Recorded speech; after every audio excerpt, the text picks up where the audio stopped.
இந்த படத்த வந்து என்ன கதை அப்படின்னு பார்த்தீங்கன்னா, நம்ம வந்து விமர்சனம் சொல்லிடலாம். கண்டிப்பா ஒரு முழுக்க முழுக்க இந்த படம் வந்து ஃபுல் காமெடி என்டர்டெயின்மென்ட் படமா இருக்கும்.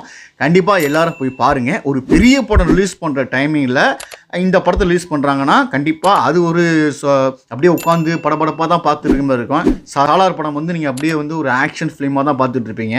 ஒரு சீரியஸா பார்த்துட்டு இருப்பீங்க.